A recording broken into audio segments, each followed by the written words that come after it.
Et bonjour tout le monde et bienvenue à un autre épisode de Sur le top de la sécheuse. C'est les deux mains du docteur Chambonius qui vous disent bonjour, bonsoir ou bonne nuit. Petit avertissement en premier, ce soir ou ce aujourd'hui. Bon, j'ai les oreilles bouchées, fait que c'est probablement que mon ton de voix va être inconsistant. Donc, veuillez pardonner d'avance à mes à peu près 8 abonnés. Donc, suivons notre sujet. Aujourd'hui, grande annonce, enfin des mises à jour sur le codex puis sur les règles dans la sorcerie, évidemment. J'ai hâte de vous en parler, on va regarder ça ensemble. On les regarde toutes. Celles et ceux encore intéressés, restez en ligne.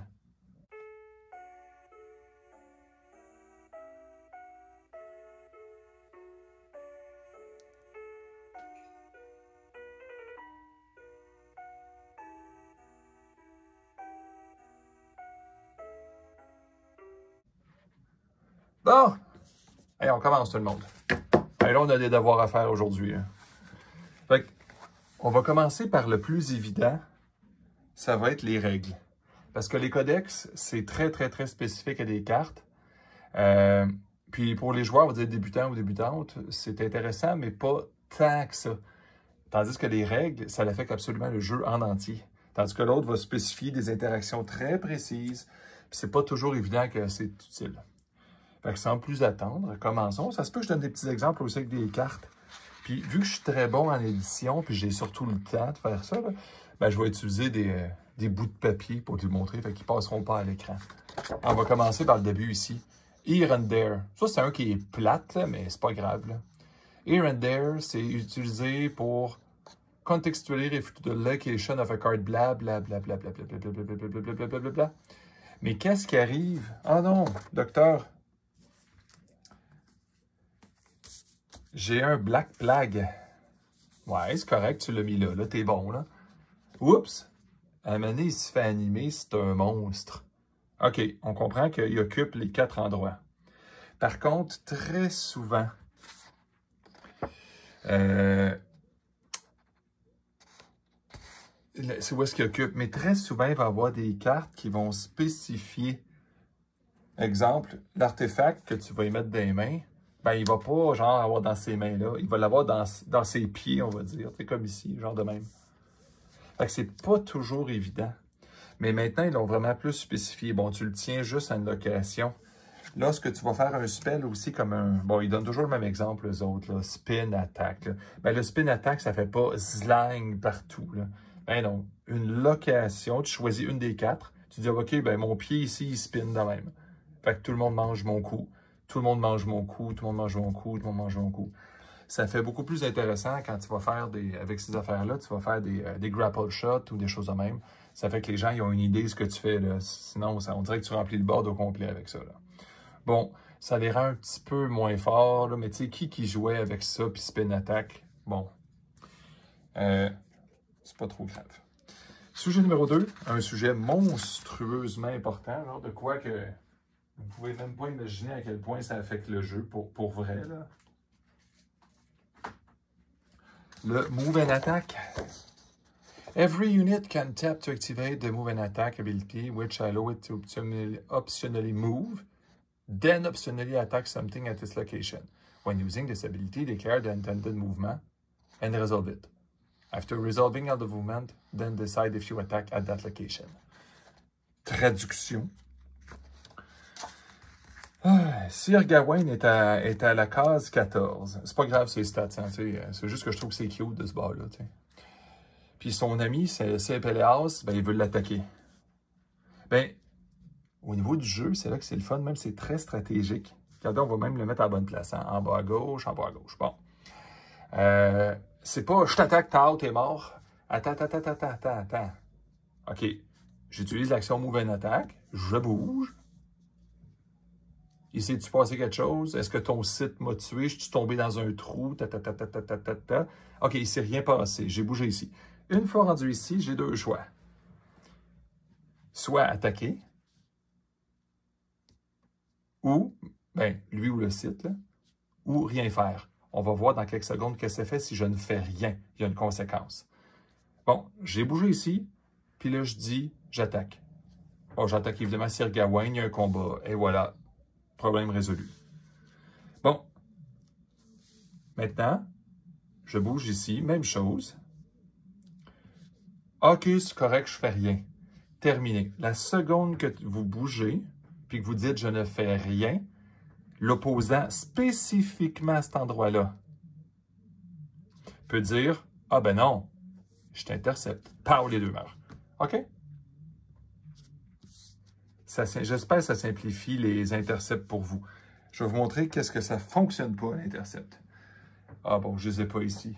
C'est pas vrai. Je pensais les avoir sortis. Bon, ben c'est pas la fin du monde, hein, qu'est-ce que je te dis. Bon, je mets une paire de bottes. Les bottes de 7 lieux qui donnent plus 7 de mouvement. Donc, je bouge de 8. Anciennement. 1, 2... Oh, je t'intercepte. OK. Maintenant, 1, 2, 3, 4, 5, 6, 7, 8. Voilà, personne ne m'a intercepté ici.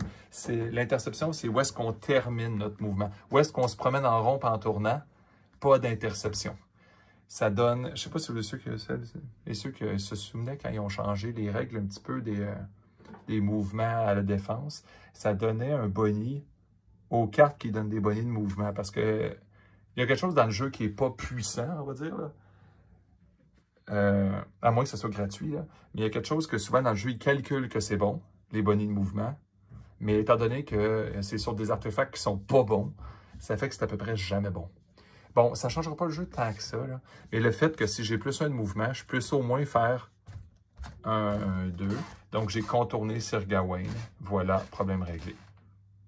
Mais si j'arrête ici, ah ben là, s'il y a quelqu'un, c'est pas pareil. Là. Teinte ou il claque d'en face. Je dis pas que c'est le meilleur move au monde à faire, là. Mais là, j'ai le droit d'intercepter. Vu qu'il a dit qu'il faisait rien, il n'attaquait pas le site ici. Là. Dans le fond, c'est où est-ce qu'on termine notre course.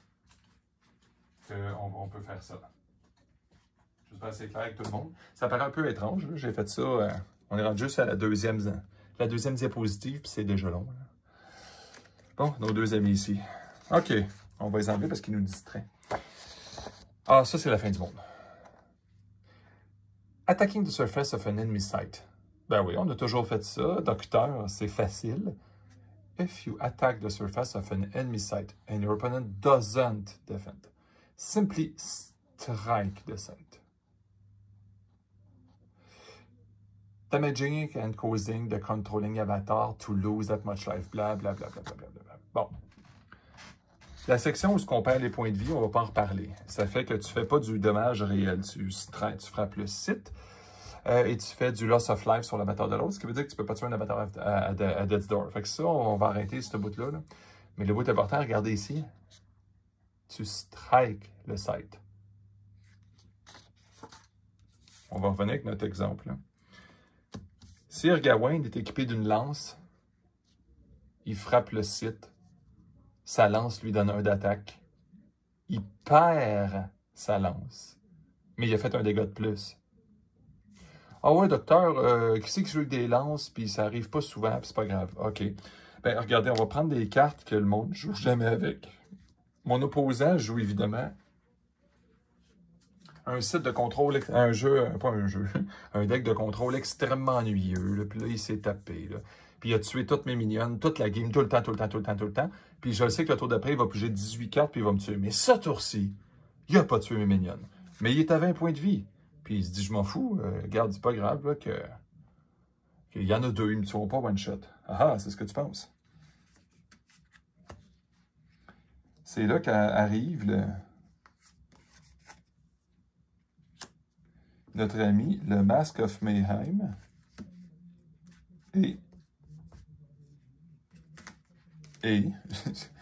OK, ici. Et le Grim Guisarme. Ben bon, qu'est-ce que tu veux dire, docteur? Ça a toujours existé, ces cartes-là, c'est pas nouveau. Whenever a nearby minion can attack, it must. Donc, ils vont être obligés d'attaquer en passant. Nearby strikes deal double damage. Hein? Qu'est-ce que tu veux dire? OK, essayons les nouvelles règles. Fait que ça, tu l'as équipé, ça, tu l'équipes. On s'en va à l'attaque, à l'action. Bon, vous vous souvenez, hein, il y a comme 3 d'attaque, lui.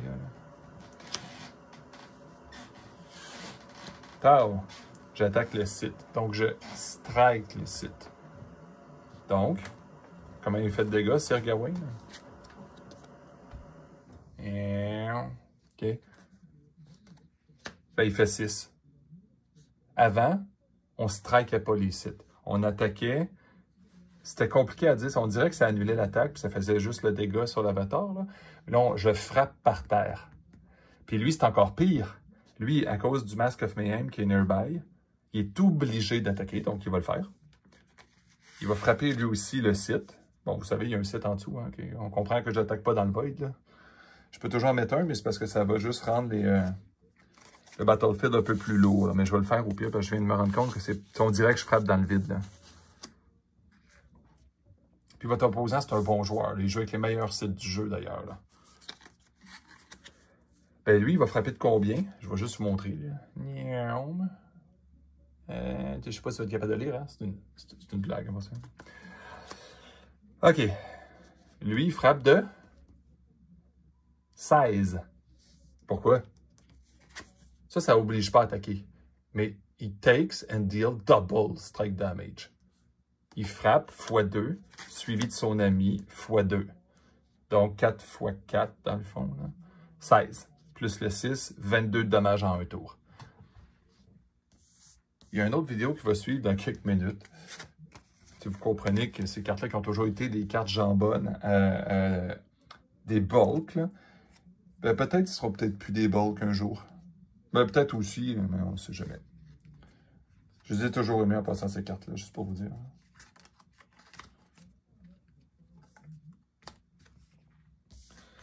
Ensuite, on en a parlé tantôt, je vais juste en reparler. Intercept. Intercept is one of the two basic abilities that you can use on your opponent turn. Donc, tu as le droit d'utiliser pendant le tour de l'autre. Parce que c'est une habilité qui trigger. Quand un ennemi utilise le Move and Attack ability, qu'il finit son mouvement, et qu'il choisit de ne pas attaquer. Donc, wow, fais attention, hein. 3 conditions. L'avatar ennemi s'en vient ici. Condition numéro 1, check. Il a pris le Move and Attack. Condition numéro 2, l'avatar ennemi y arrête ici. Condition numéro 3, l'avatar ennemi n'attaque pas. OK, Sir Gawain, t'as le droit, là, frappe-le. Tao, 3. Content tout le monde? Yes. On ne fera pas toute une histoire là-dessus, mais la quantité de tournois que j'ai fait, que la question numéro 1, c'est « Ah non, je t'intercepte. » Ouais, mais minute.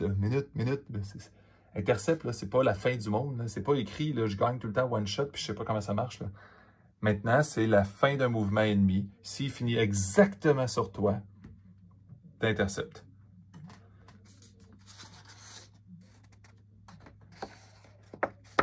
On va juste finir le texte, là, mais unit, dans le fond, ça c'est l'aspect. Dans le fond, là, quelqu'un qui sait lire ça correctement, là,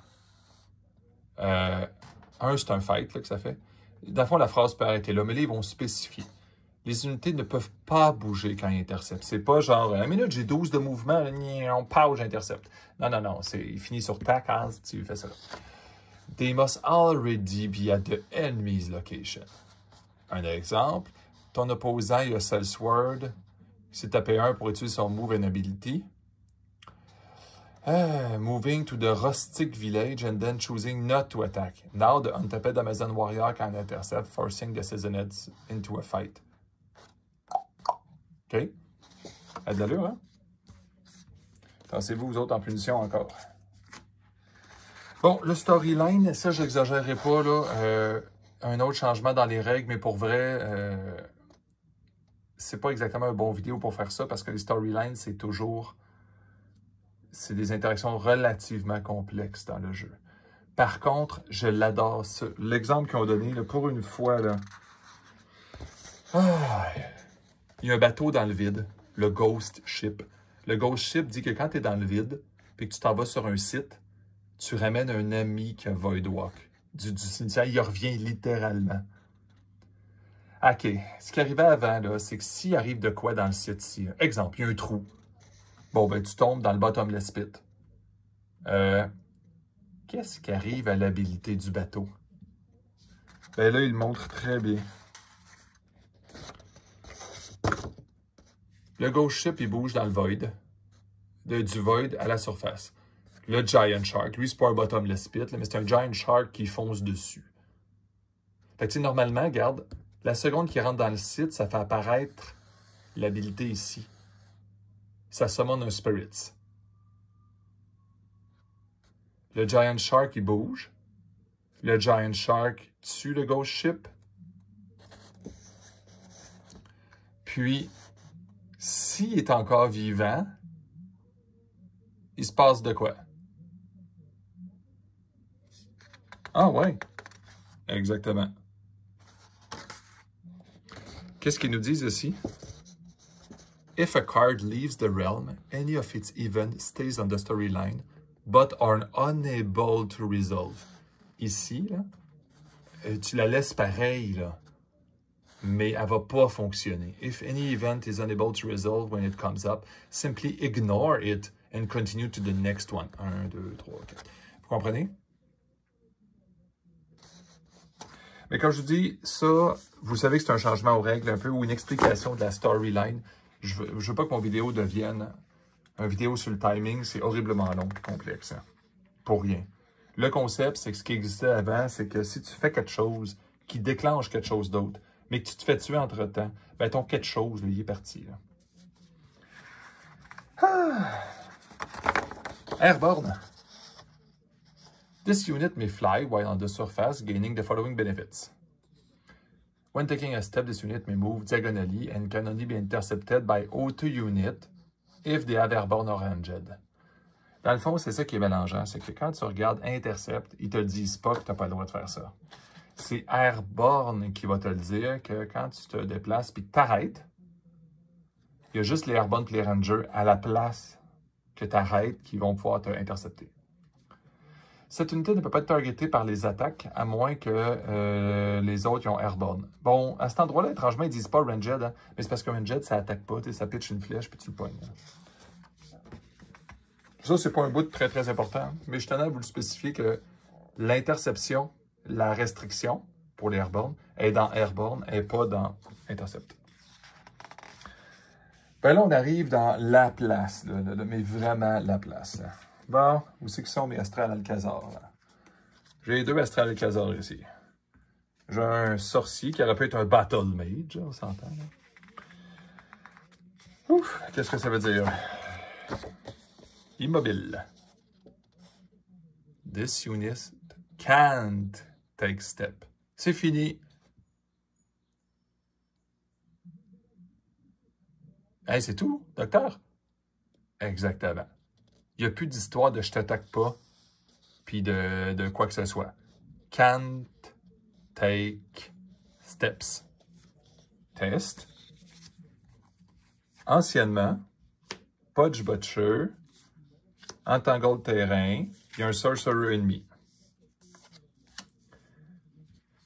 Bon, évidemment que je peux y lancer une flèche, je peux faire son habilité, mais disons qu'aujourd'hui, ça ne tente pas, le Pudge Butcher. On va le mettre à bonne place, hein, quand même. Hein. Ben là, si ça y tente, il n'est pas obligé de lancer sa flèche comme ça. Il peut dire, je t'attaque. Le Sorcerer, il y a des bottes. Et il arrête ici. OK, tu arrêtes vraiment ici et tu fais rien. C'est ça. Pow, intercept. Hey, wow, t'es immobile. Ben non, j'ai pas bougé. Oui, mais exactement. Anciennement, ce qui arrivait, on pouvait se ramasser avec des choses que moi, j'aimais pas. Là. Un Battle Mage super boosté qui te met un entangle de terrain. Tous tes monstres n'ont jamais le droit de rien faire dans la vie. Puis lui, il choisit exactement qui attaque, exactement au moment. Puis ça, c'était 3 tours. C'était quand même assez... Pour vrai, c'était un peu abusif. Là. Ça devenait difficile aussi de dire aux gens, ben, je me tape, j'attaque. Ah, oh, minute, t'es immobile.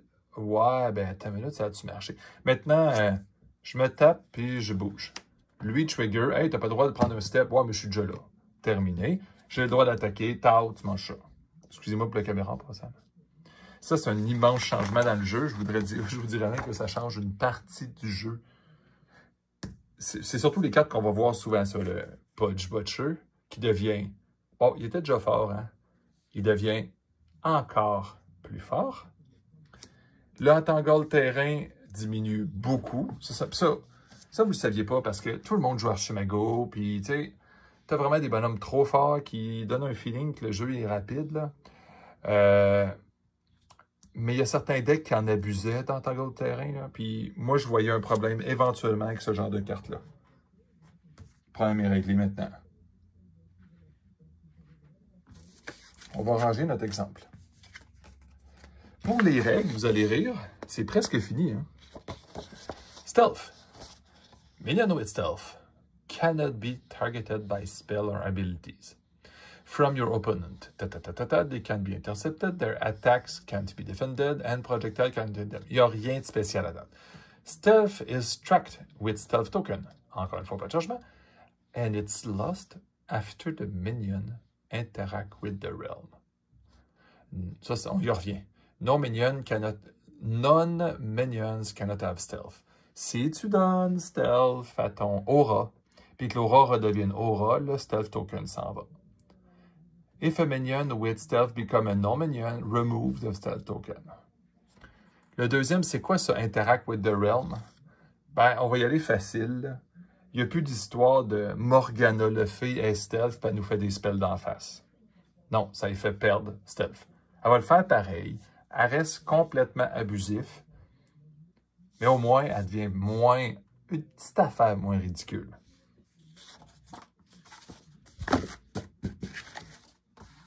Terminé pour les règles. Ça, c'est les règles, on va dire officielles, on va dire même de tournoi. Maintenant, on va aller voir un peu les codex. Il y en a à l'infini, ok? Je vous le dis, là, mais il y a Ira qui a fait un beau petit changement. Un beau petit résumé des plus importants. On va les regarder ensemble rapidement. Ça a l'air long, hein, mais inquiétez-vous pas. C'est pas très... On va pas tout lire ça. Les règles les plus intéressantes qui ont changé. Il y en a beaucoup qu'on ne fera pas. Quand tu attaques des sites non défendus, ben ça, regardez, il marque le Mask of Mayhem, on n'en parlera pas, on l'a fait tantôt. Le move and attack aussi, vous ne déclarez pas votre attaque en avance. Vous bougez. Une fois que vous avez bougé, vous regardez ce qui s'est passé. Puis après ça, vous dites « Ah, ben j'attaque ». L'attack trigger happen only once. Hein, qu'est-ce que tu veux dire? Based on the initial target of the attack, dodge roll only works if the target was directly attacked, not if they defend. Attack and kill triggers. Le Battle Mage puis les Sea Raiders. Resolve as long as there was an attack for each minion killed based on kill. Il y a un Battle Mage qui attaque. Qu'est-ce qu'il dit le Battle Mage? Il dit que quand il tue un minion, mais le problème c'est écrit a minion. Puis en anglais, c'est traite parce que ça peut être n'importe quel ou juste un. Ben là, il le spécifie, là, c'est n'importe quel. Fait que t'en tues 3 d'un coup, ben tu piges 3 cartes. When a unit defends, it automatically becomes a legal target for the attack. Quand une unité défend, elle devient légale pour l'attaque. Ben, superseding the Silver Rule. C'est-à-dire, si une attaque... Parce que ce qui arrivait, c'est, regardez, si vous attaquez un White Art, le White Art dit, ben, vous ne pouvez pas attaquer autre chose que le White Art. Mais là, le minion qui défend le White Art, ça n'annule pas l'attaque. Ça t'apprendra à défendre le White Art. Fait que défendre quelque chose que tu n'aurais pas le droit normalement d'attaquer, ça fonctionne. Bon, c'est un peu compliqué sans les cartes, là, mais c'est pas si important que ça. Ceux qui jouent avec le White Art, vous allez le savoir, il devient un petit peu moins fort. Mais pas tant que ça, OK? Mais il devient un peu moins fort. L'intercept trigger when an attack doesn't happen, not when a unit enter a location. Quand est-ce qu'on intercepte? Ils disent qu'il y a un trigger. Disons qu'un bonhomme, parce qu'on s'entend que dans le gothique, je suis sûr qu'il va y avoir le mot intercept en quelque part.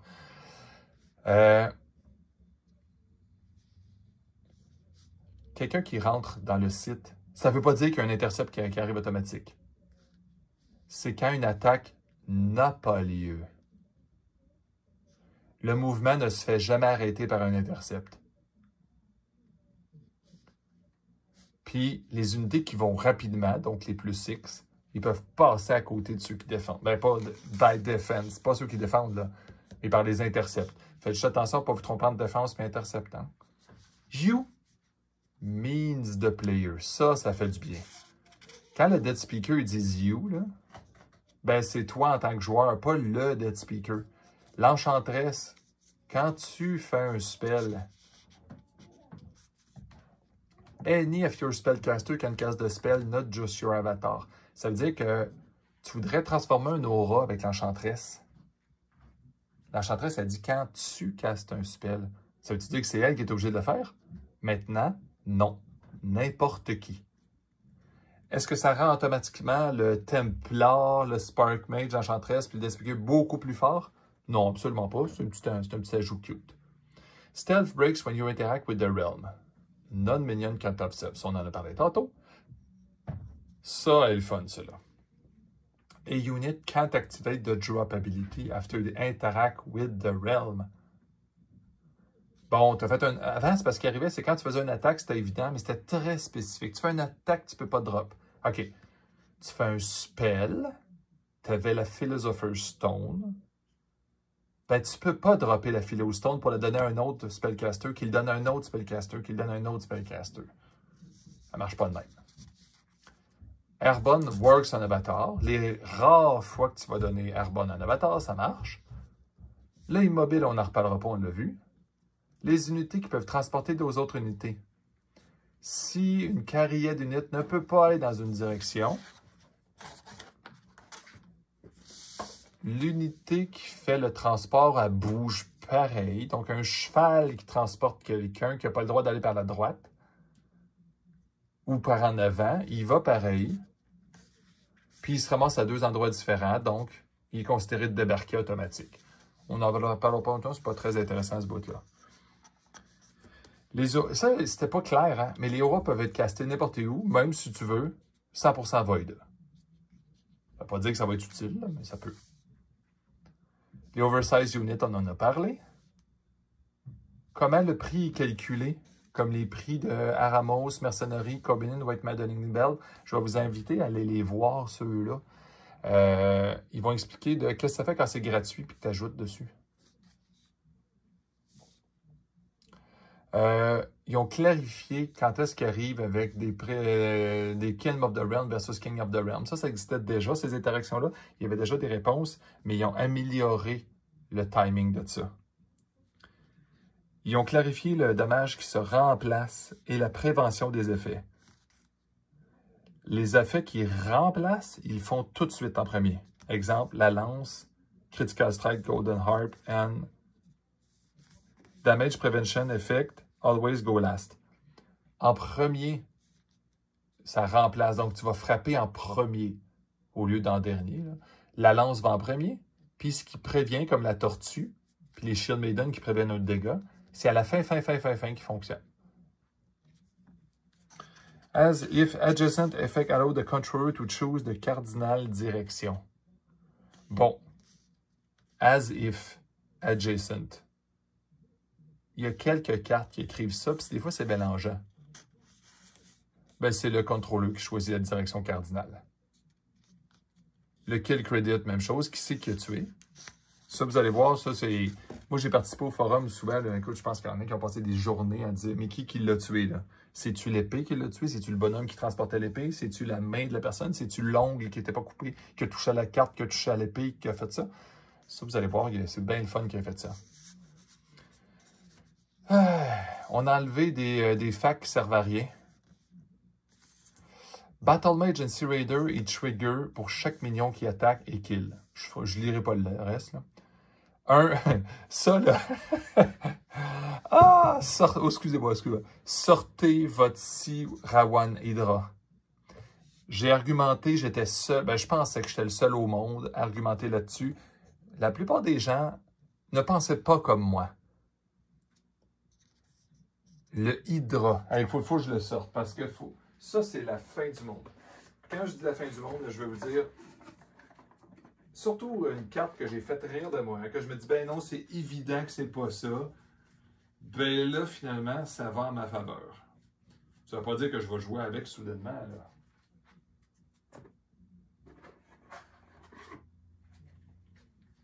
Un jour, je vais le trouver, inquiétez-vous pas, là.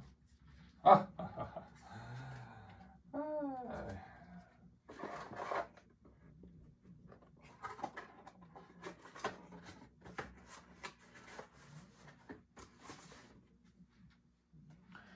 Notre ami, le Serawanidra. Immune to non-lethal damage. OK. Donc, pour le tuer, il faut que je le tue. Donc, 5 petits bonhommes, 5, non, 6 plutôt, là. Mais 6, 1 ne peut pas le tuer. OK, donc 5 plus 1, ça ne le tue pas non plus. Mais si on le frappe à 3 bonhommes qui frappent de 2 de la shot, ça fait 6 d'un coup, pourtant il frappe d'un coup, et est-ce qu'il meurt? Ah non, mais c'est pas tout à... OK, ils ont simplifié, on va arrêter ça, là. Létal, c'est... Non létal, c'est l'inverse de létal. Qui c'est qui a létal? Les espèces de petits scorpions puis les petites mardes là, qui coûtent puis qui font toujours létal puis sont vraiment tannants. Mais ça fait tellement pas de dégâts que le monde ne joue pas avec ça. Là. Ben c'est ça, létal. Ça veut dire que si t'as pas létal, tu peux jamais tuer ce bonhomme-là. Donc, vous comprenez, là? Arcane barrage d'1 milliard, là, ça va pas le tuer. Le Great Old One, avec x2 de dégâts, non plus le tue pas. Il n'y a rien qui le tue s'il n'est pas écrit létal. Il coûte 6, je le sais, mais il y a juste un trigger d'un bleu. Hein? Ça deviendrait-tu un des meilleurs bonhommes de tout le jeu? Il a juste pas submerge, hein? Il se ferait tuer par Drown puis Bury, hein? Parce que sinon il est dur à tuer, assez grave. Hein? OK, Poison Nova le tue aussi. T'sais, on comprend, ça, c'est un des bons spells. Mais les autres spells, là, ben ils le tuent pas. Bon. L'habileté de Merlin, c'est considéré passif. Passif, ça veut dire que tu peux t'amuser à regarder le top de ton deck dans ton tour, mais tu peux quand même juste caster des spells quand c'est normal. Pendant que tu piges, là, tu peux pas dire je pige, mais là, je regarde en dessous, puis pendant mon draw phase, tu sais, c'est pas légal de mettre ça là. Il faut quand même que tu aies le droit de caster tes spells, donc exemple dans ton tour, puis tout. Là. Tu peux juste caster des spells durant ton main phase. Si un Crave Golem, mais là, ils mettent une exception. Tu montres à quel point ça peut être bizarre. Là. Pendant ton start phase, ton Crave Golem, il t'attaque toi. Mais donc, tu aurais le droit de dire, ben, je vais quand même flipper la carte du dessus pour vérifier c'est quoi. Puis par hasard, tu spots un dodge. Donc, pendant ton propre tour, tu fais un dodge, littéralement, alors que tu n'aurais pas le droit. Parce que le Crave Golem a toujours priorité au début du tour.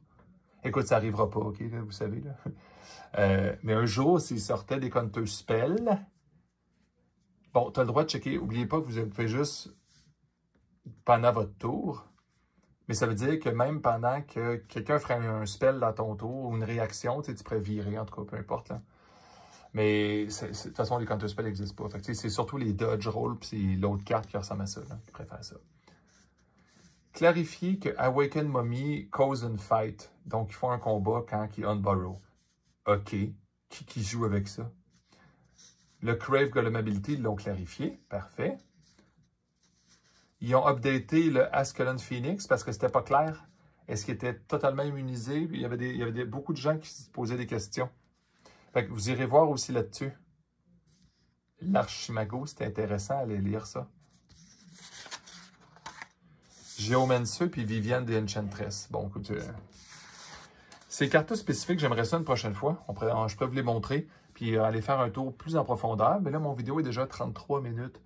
Fait que, tu sais, aller trop spécifique dans les cartes, ça me tentait moins. Je voulais juste vous montrer les règles, excepté lui. Lui, c'était évident que ça devient un bonhomme vraiment bizarre.